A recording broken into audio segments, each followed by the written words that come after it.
Okay, so let's go back to the beginning of the year when we started talking about the scientific method and things of that nature. An observation is something that you can gather with one of your five senses. An inference is something that you can come up with based on prior knowledge. Okay, so say that the fire alarm goes off. You might observe that the fire alarm is loud or the flashing lights are bright, but you might infer that there's a fire or that somebody pulled the fire alarm. So an observation is information that you can obtain using your five senses, and an inference is an educated guess based on an observation. Qualitative and quantitative observations. Qualitative observations have to do with the qualities of the subject you're observing. So let's say that we're observing a dog. A dog might have brown hair or blue eyes or soft hair or rough hair. These are all qualities that we're observing. Okay. Quantitative observations have to do with numbers or measuring things. Quantitative, quantity, qualitative, and quantitative. Look at the prefixes there. Qualitative, quality, qualities of something. Quantitative, quantity, numbers or measurement of something. Independent variable and dependent variable is actually very simple if you make it so. Okay? When you think of independent variable, you need to be thinking of what are we deliberately changing. Okay? When you think of dependent variable, you need to be thinking of what are we measuring. Okay? Let's look at an example here. I'm going to read it to you. It's the example we did in class. A turtle wondered how much sun he could get depending on where he decided to bask. He chose to bask on a rock, on a log, and on the bank of a river. He also basked while floating in the middle of the pond like he normally does. He recorded the number of sunlight hours he was able to bask. He thought he would get the most sun by basking on a log. So, what is the hypothesis? Well, it says right there, it says he thought he'd be able to get the most sun by basking on a log. What's the independent variable? The independent variable is, remember, we can determine the independent variable by asking ourselves, what are we changing? What is the turtle changing here? Easy. The turtle is changing the location he is basking. Let's determine the dependent variable. What is he measuring? Okay, he's measuring the amount of sun he gets. What's the control group? Okay, the control group is something that typically happens or normally happens that we are using to compare the other results to that we get from changing the independent variable. In this instance, the control group can be determined by what he says right here. He also basked while floating in the middle of the pond like he normally does, or like he typically does. The control group is basking while floating. And we're going to compare all the other data to this control group, right? Let's go ahead and graph this. Something that you need to try and memorize when you're talking about graphing information that you're gathering, data, is this term. Dry mix, D-R-Y-M-I-X,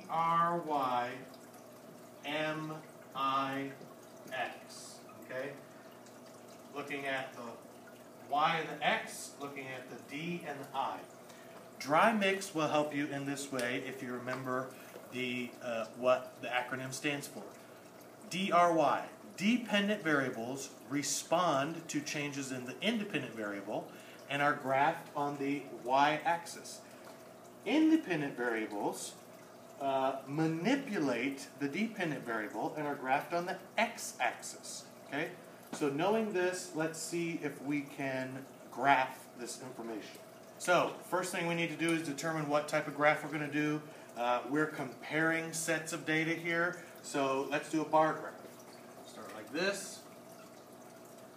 We'll give it a title. We'll say turtle basking. You could be more specific, but for these purposes, I don't think we need to be more specific. Dry mix.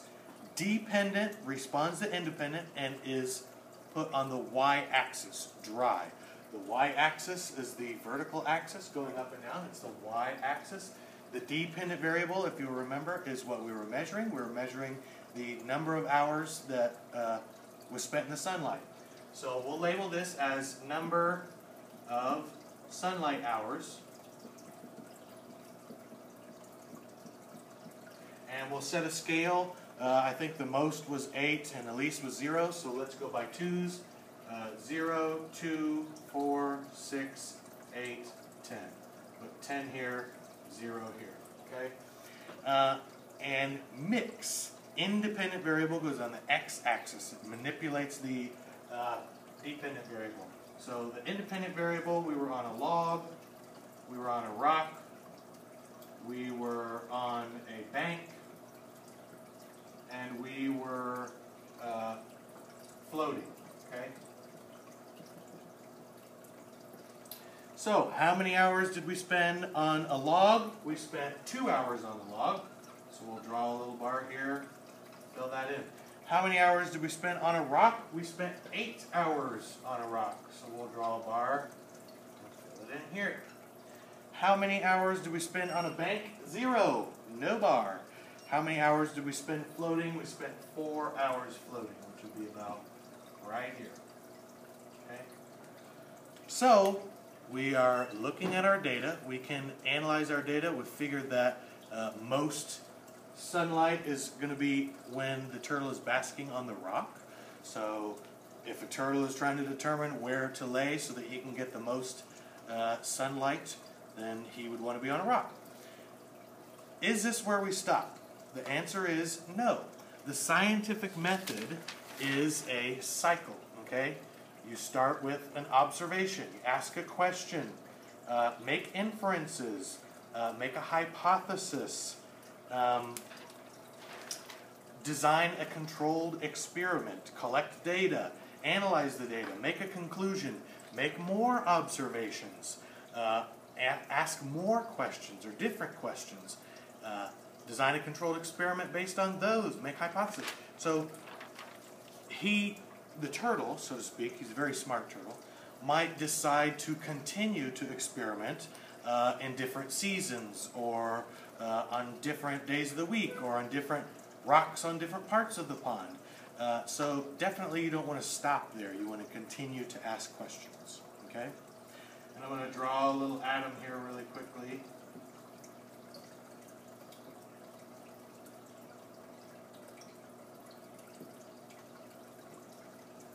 Okay, there's an atom. In the nucleus, which is this part of the atom, you will find protons, which are positively charged subatomic particles, and you will find neutrons, which have no charge. They have no charge at all. Then, surrounding the nucleus of an atom, you will find electrons, okay? Electrons have a negative charge, and electrons are orbiting the nucleus in orbitals or shells. Okay, the outermost electrons, these out here, are called valence electrons. Okay, when you're looking at the periodic table, the atomic number of an element, which is in the top corner, the bottom corner, where have you, the atomic number tells you how many neutrons. An element is a pure substance made up of one type of atom. When you take two different atoms and put them together, it's a molecule. Two elements, put those together, it is a compound. Okay? So all of those vocabulary terms you need to be familiar with, okay? Let's talk about water, okay? This is a water molecule. Just so happens that the oxygen end is slightly negative and the hydrogen end is slightly positive. When this happens, a molecule is called polar, Okay, a polar molecule is a molecule that has slightly positive and slightly negative charges, uneven charges. Why does it have uneven charges? Oxygen is a bigger atom. It requires more electrons to be stable. Okay? Hydrogen is a smaller atom. It requires less electrons to be stable. So really, when these hydrogen bonds are happening, covalent hydrogen bonds that are sharing electrons with oxygen, the electrons want to stay sort of around oxygen because oxygen is sort of an electron hog. It needs those electrons more than hydrogen to be stable, or it needs more electrons than hydrogen to be stable. So the majority of the electrons remain around oxygen, fewer of the electrons remain around hydrogen. You get the uneven charges there. Some properties of water you need to be familiar with. Adhesion, cohesion. Adhesion is when different molecules are attracted to each other. Cohesion is when like molecules are attracted to each other. Heat capacity. Water has a very, very high heat capacity, which means it's very difficult to change the temperature of water. The ocean, even though the sun beats down on the ocean 24 hours a day at some point in the Earth, as the Earth orbits the sun, the oceans are getting sun all day long.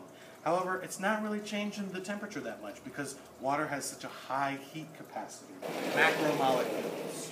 There are 4 main macromolecules. They are carbohydrates, lipids, proteins, and nucleic acids. Each unique in form and function. When you think of carbohydrates, you need to think of sugars and starches. Okay? The monomer of carbohydrates is called a monosaccharide.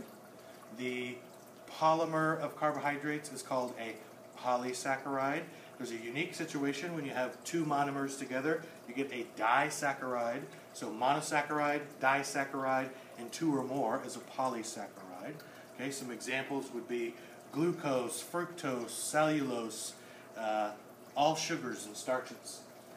Carbohydrates are made up of carbon, hydrogen, and oxygen. And they have this basic shape. Carbohydrates are good for a quick release of energy. Okay? So when we need energy really quickly, our cells need energy, they use carbohydrates. Okay? That's why when a runner is preparing to run and have a lot of energy for that run, they do something called carb loading, where they eat a bunch of carbs so that their body has a lot of fast energy to use up. Lipids, fats, oils, waxes. There's no clear monomer or polymer of lipids. Lipids have a glycerol head and fatty acid chains attached to them. First of all, they are also made up of carbon, hydrogen, and oxygen. You can tell the difference between a carb and a lipid by the way they're shaped. They have a glycerol head and fatty acid chains. A lipid can be saturated or unsaturated.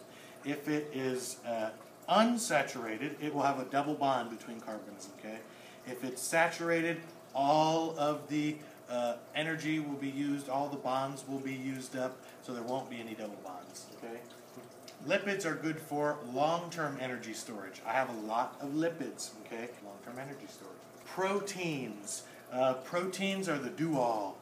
Proteins have a lot of functions in cells, like a protein channel, protein pump, all kinds of the enzymes, many different functions in the cell for a protein.